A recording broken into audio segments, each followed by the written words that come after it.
So I want to share with you the story of what happened to my father and what happened to my family. As you saw in the clip, you know, I had just come home from college one day. I was pretty sleep deprived and just trying to, rest at home with my family. And, one day out of nowhere, we woke up really early in the morning to some banging on the door, and FBI agents basically came in and arrested my father immediately. And I was, I woke up to these noises downstairs and was told by the FBI agents to come out of my room with my hands raised and guns pointed at me.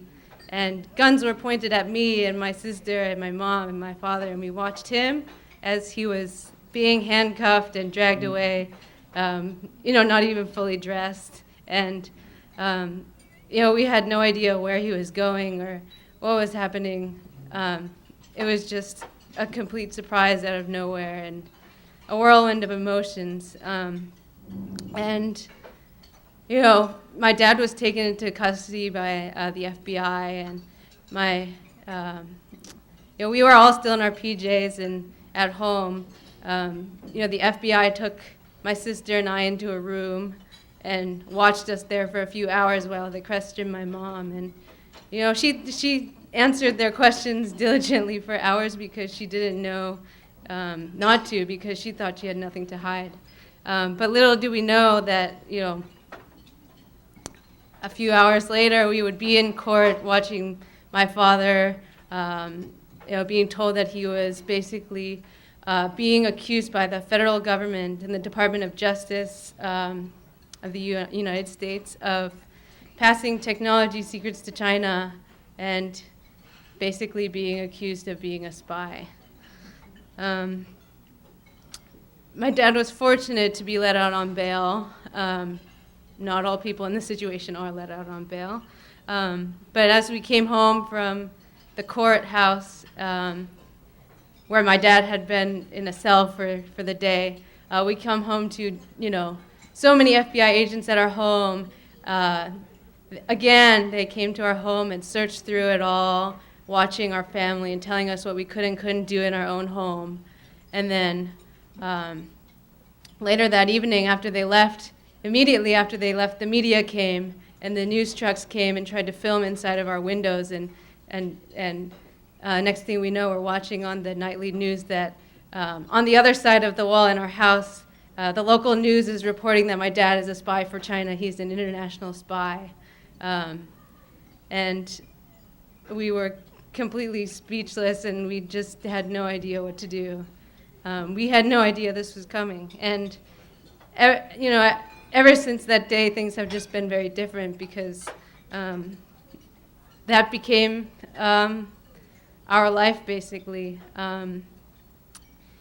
After that day, we had more media showing up at our house. We were hiding, to try to avoid the window so people wouldn't, photograph inside of our house, because people kept coming and calling us or knocking on our door, trying to film inside of our windows. And we were afraid to go outside because at this point it had been broadcast to the world that my dad was a spy. He was already assumed to be guilty before anything happened.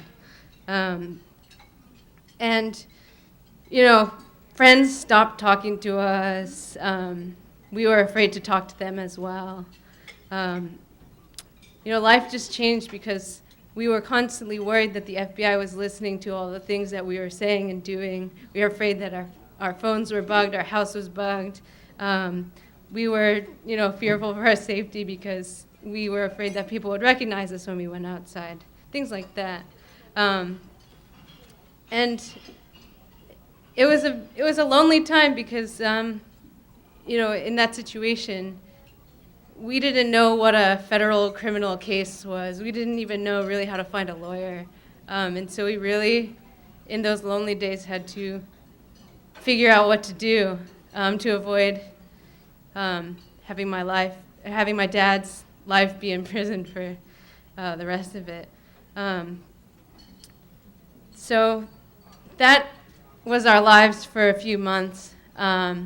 My dad was charged of passing secrets for China, and every day we were thinking about the fact that he was going to, the charges amounted to a maximum of 80 years in prison and $1 million in fines. And that was weighing on our minds every day for several months as the prosecution was going on.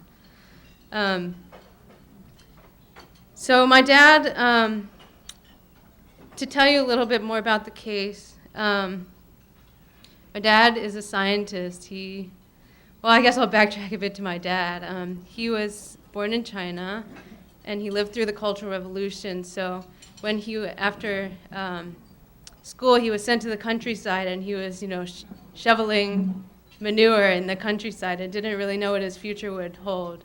And when he was in his 20s, the Cultural Revolution ended, and he was able to go to university and study. And so he studied and eventually wanted to move to the United States to make a better life.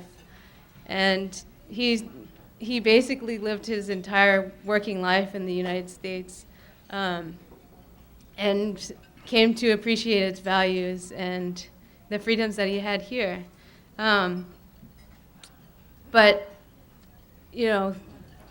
next thing we knew it, he was being considered a threat to this country and a spy, a national security concern, somehow being a traitor to the country that is his own. He was accused of sharing technology secrets with China and scheming to do so for the benefit of China and the Chinese government. Basically, they accused him of passing a technology called a pocket heater to entities in China. And my dad never, ever shared the pocket heater with anybody in China. And that is something that should have been very obvious. My dad is a professor, so he was doing a lot of collaborations, as most science professors do, and a lot of those collaborations were happening around the world. He's worked with people in like Italy or in Korea or in Germany, and he also has worked with people in China. So he was emailing people in China, as you do when you collaborate with people. And basically what the government did is they took a few of his academic emails and they said that he was passing technology secrets to China. These emails had nothing to do with that at all. They were all part of his academic research. But again, he was charged with a maximum of 80 years in prison and $1 million fine. This case never should have happened. Had the government consulted with anybody who knew what this research was about, they would have found out that he never actually shared this with China. But only after 4 months of living through this nightmare and having to worry, if after our lives were in the government's hand entirely, after we'd handed over all of our files and our lives and had them search through our home, that only after that did they drop the charges when the lawyer presented them with the information that showed that they were incorrect. When the government dropped the charges, they didn't explain why they had brought the charges. They didn't explain why they dropped the case. They left with nothing, with no explanation or apology or compensation of any kind.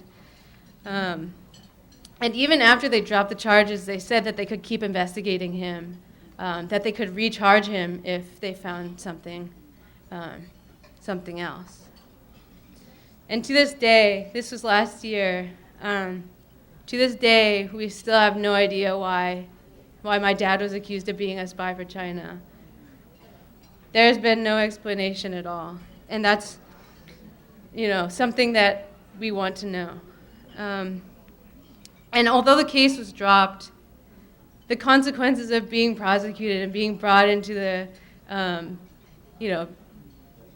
government tries to criminalize you, and the government has surveilled you for so long, and we'd been under this cloud of suspicion.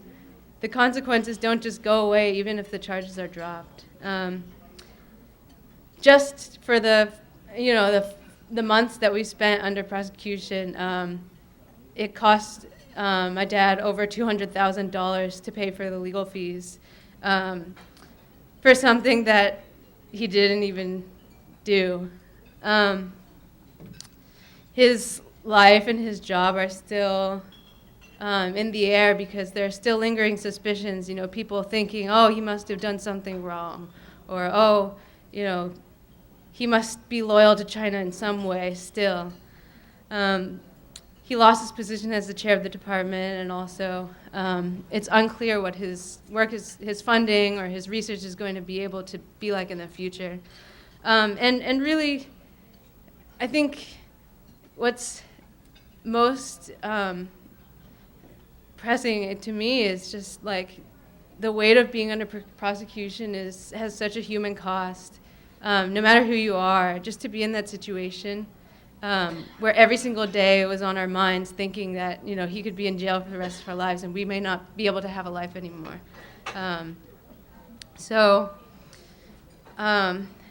Things are still moving forward, and we're trying to recover from this. But additionally, I think it's become a goal of mine and my father's and my family's to make sure that this doesn't happen again to other people in the future. Okay, we'll come to that point that you just made. I think, sadly and outrageously, this case is not unique in Chinese American history. If you were to go back in the since early 1950, there have been cases like that all along. And the first case that came along was actually Dr. Chen Xie. Now, you have no reason to know who he was, but he was actually a genius. Imagine, right after the Second World War, Dr. Chen had contracts from the Air Force, from the Navy, and from the Army to develop rockets and missiles for the United States after the Second World War. He was the founding director of the Jet Propulsion Lab in Pasadena, through which, of course, all our, satellite, launching and monitoring and tracking is done through the Pasadena. He was suspected of being a communist.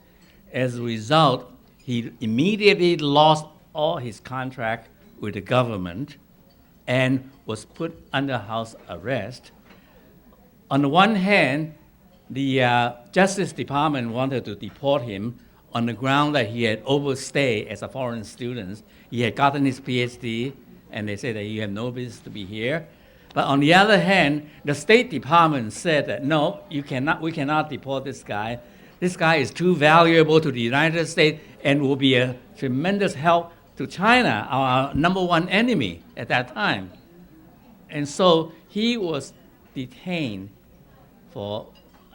under house arrest for 5 years until a litigation took place in a case in which another Chinese scientist who was an oceanographer who wanted foreign student who came to the United States at the urging of the United States to learn about American science and technology so that they could go back to China and help China after the Second World War.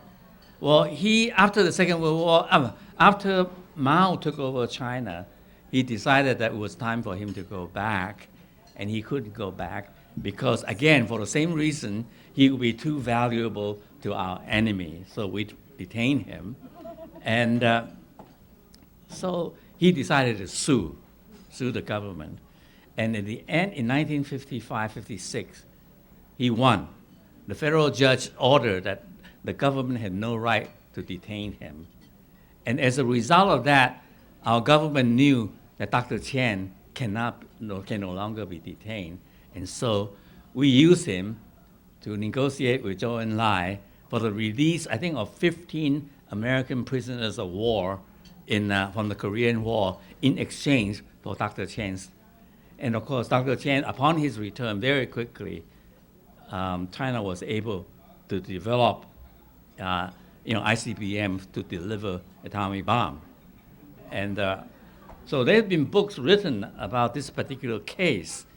And unfortunately, the paper at the Carnegie Mellon at Caltech is still, the papers related to this case are still not released yet. But I pointed this out because back in the early 1950s, when communists took over mainland China, there was a huge debate in the United States Congress about who lost China. Of course, China was never ours to begin with. Why do we think we have the right to even talk about who was responsible for the loss of China? But that debate was really the prelude to McCarthyism in the 50s in the United States, and under which J. Edgar Hoover developed this racial profiling of all Chinese Americans as potential spies. And under J. Edgar Hoover, every year Congress appropriated money to keep all Chinese Americans under surveillance. In fact, being Chinese Americans was synonymous with treason and espionage. And that's the basis upon which so many of these Chinese cases that we are now seeing, including Professor Xi's case, and of course before that, a very, very well-known case, Dr. Wen Ho Lee, who was an American citizen, who came from Taiwan, and he was suspected of passing highly sensitive nuclear secret to China, when in fact his inclination was Taiwan independence. There was no reason for him even to be pro-mainland China, and yet he was promptly arrested, dismissed from the job overnight. As soon as the New York Times named him, the next morning, Bill Richardson called up UC president and said, I want that Wen Ho Lee dismissed from the lab because the lab was under UC management. So he was thrown over the wall. And of course, waiting for him was all these shocks from the media, just have a feeding frenzy for almost 2 years. And during that 2-year period, every Chinese scientist and engineers automatically became a suspect. And that is really the background that led up, by the way, since, of course, as you know, Wen Ho Lee was eventually free with a profound apology for the presiding judge and accusing our government at that time, Clinton administration, for misleading him and brought disgrace to the United States system of justice throughout the world. And he was right, And so, the Wen Ho Lee case became very important in a sense that, it really shows how prejudice have dictated the way we enforce law and we carry out prosecution. And, unfortunately, Wen Ho Lee was not the only case. And in fact, I thought that the FBI suffered a national and international humiliation, which I believe led the FBI to become very vindictive and decided to prove they were right all along. So since Wen Ho Lee case came about, I know of at least 30-some cases that have been, you don't read about it, but you read about Professor Xi's case. And actually, while Professor Xi's case was going on, there was another case, Sherry Chen, who, by the way, who worked for the National Weather Bureau, predicting about how tornadoes and storms are going to affect flooding in our rivers and our coast. And she was promptly indicted and accused of also espionage, sharing classified information with China. Of course, that turned out to be another disaster. It shows you that the FBI knows very little about science in your father's case and about Sherry Chan's case. But unfortunately, there are so many cases like that.